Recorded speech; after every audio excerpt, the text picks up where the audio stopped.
Bismillahirrahmanirrahim. Assalamualaikum warahmatullahi wabarakatuh. Selamat sore, salam sejahtera bagi kita semua.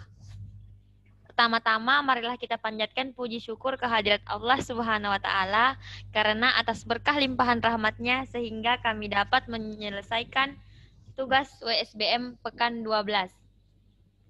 Judul tugas kami di sini yaitu Kelembagaan Pengelolaan Masyarakat Pesisir. Selanjutnya, saya akan memperkenalkan diri saya sendiri dan teman-teman saya. Perkenalkan, nama saya Husna Hairia sebagai moderator, dan yang sebagai pemateri yang pertama yaitu Hairina M, yang kedua ada Khadifa Lecika, yang ketiga ada Feni Ros, dan yang keempat adalah Gilang Fauzan Sadewa. Untuk mempersingkat waktu, materi pertama akan dibawakan oleh Hairina M. Kepada saudari saya persilahkan. Baik, terima kasih atas kesempatan yang diberikan. Saya akan mempresentasikan tentang landasan pembangunan pesisir dan lautan. Baiklah, yaitu landasan pembangunan pesisir dan lautan, yaitu dalam konteks epistemologi pembangunan, termasuk arah kebijakan pembangunan sektor kelautan sebenarnya masih didominasi oleh terminologi konsep pembangunan berkelanjutan. Meskipun telah terbukti mampu menjamin berkelanjutan penghidupan masyarakatnya, maka perlu ditemukan metode atau upaya untuk memperkuat posisinya dalam perkembangan pengetahuan, khususnya yang berkaitan dengan pembangunan termasuk pembangunan sektor kelautan. Pembangunan sektor kelautan yang semacam ini di mana pengetahuan lokal menjadi landasan utama masyarakat, adanya ciri-ciri endogen dari pembangunan tersebut.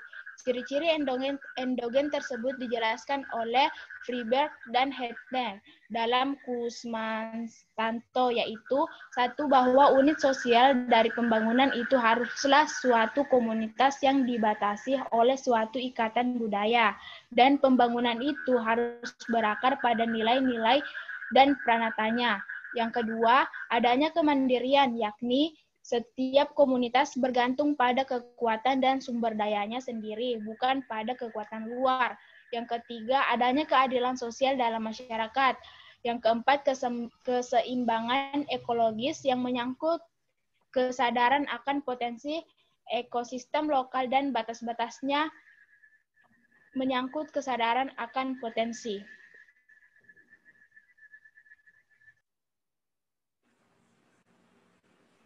Saya kembalikan kepada moderator.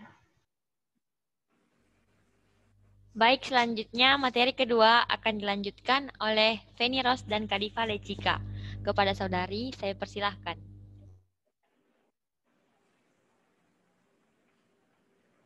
Baik, saya akan melanjutkan penjelasan materi berikutnya, yaitu strategi pemberdayaan masyarakat. Cakupan dan batasan pemberdayaan, mempertimbangkan karakteristik masyarakat pesisir, khususnya nelayan sebagai komponen yang paling banyak, serta cakupan atau batasan pemberdayaan, maka sudah tentu pemberdayaan nelayan patut dilakukan secara komprehensif. Pembangunan yang peningkatan berbasis kemitraan secara holistik dan berkelanjutan. Pembangunan berbasis lokal, pembangunan itu bukan saja melibatkan sumber daya lokal, sehingga return to local research dapat dinikmati oleh masyarakat lokal. Dengan demikian, maka prinsip daya saing komparatif akan dilaksanakan sebagai dasar atau langkah awal untuk mencapai daya saing kompetitif. Pembangunan berbasis lokal tidak membuat penduduk lokal sekedar penonton atau pemerhati di luar sistem, tetapi melibatkan mereka dalam pembangunan itu sendiri. Dengan epistemologi semacam ini, dalam konteks otonomi daerah di wilayah pesisir dan laut, maka proses konsultasi sangat mudah dilakukan ketimbang sentralistik karena pemerintah jauh dari masyarakatnya. Mengapa hal ini terjadi? Karena masyarakat tidak memiliki akses terhadap kekuasaan yang mengatur kehidupan mereka, sehingga negara menjadi otonom hanya untuk dirinya sendiri, bukan untuk masyarakatnya. Saya kembalikan kepada moderator. Selanjutnya kepada Saudari Lecika. Saya persilahkan.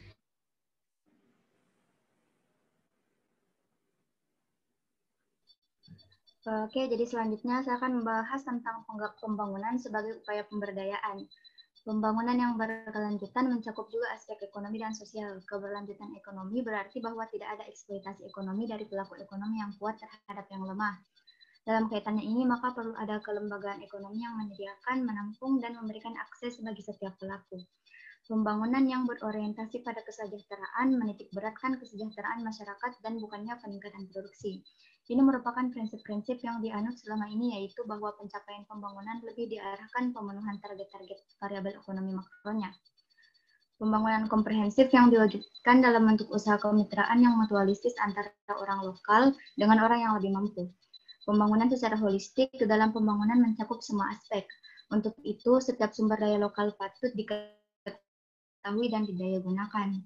Kebanyakan masyarakat pesisir memang bergantung pada kegiatan sektor kelautan atau perikanan, tetapi itu tidak berarti bahwa semua orang harus bergantung pada perikanan. Selanjutnya saya kembalikan kepada moderator.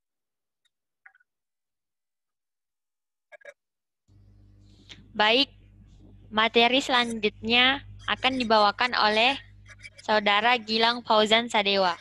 Kepada Saudara Gilang, saya persilahkan. Saya akan membahas tentang permasalahan pembangunan wilayah pesisir.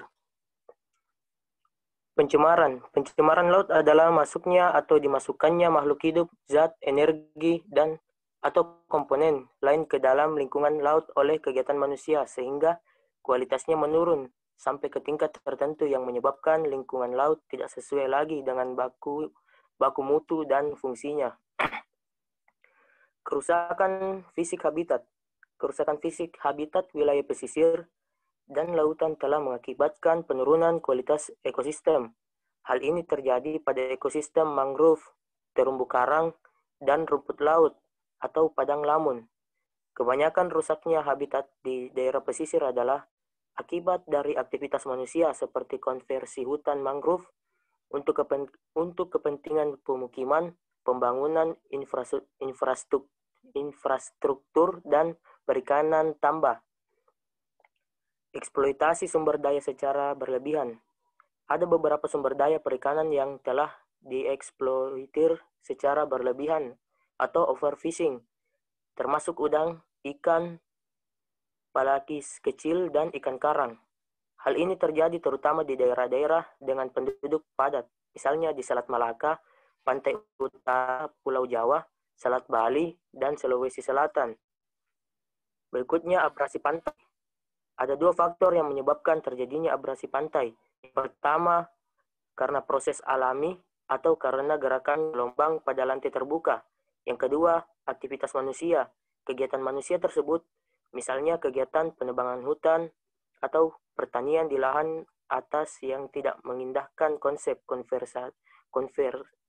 konservasi telah menyebabkan erosi tanah. Berikutnya saya kembalikan ke moderator. Baik, materi selanjutnya akan dibawakan oleh saya sendiri.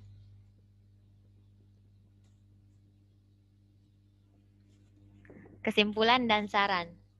Jadi, kesimpulannya di sini, pengelolaan berbasis masyarakat merupakan salah satu pendekatan dalam upaya mengelola sumber daya di wilayah pesisir yang cukup menjanjikan dalam rangka meningkatkan partisipasi aktif dari masyarakat dan dalam mendukung pembangunan yang berkelanjutan dan ramah lingkungan.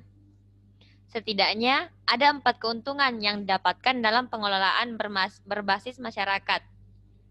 Yang pertama, masyarakat ikut mengontrol sumber daya di sekitar mereka. Yang kedua, dukungan yang luas dari masyarakat dalam pengelolaan sumber daya yang ada. Yang ketiga, ketersediaan data yang dibutuhkan dalam pemanfaatan sumber daya tersebut. Dan yang keempat, pengelolaan sumber daya dapat meningkatkan taraf kehidupan masyarakat di sekitarnya. Pengelolaan wilayah pesisir terpadu berbasis masyarakat sesuai dengan prinsip ko-manajemen perikanan, yaitu pembagian atau pendistribusian tanggung jawab dan wewenang antara pemerintah dan masyarakat lokal dalam mengelola sumber daya perikanan. Oleh sebab itu, keberhasilan pengelolaan wilayah pesisir berbasis masyarakat dapat mengacu kepada indikator keberhasilan komanajemen perikanan. Baik, mungkin hanya itu saja materi dari kami. Sekurang-kurangnya kami mohon maaf. Wabillahi taufiq wal hidayah. Wassalamualaikum warahmatullahi wabarakatuh. Selamat malam dan terima kasih.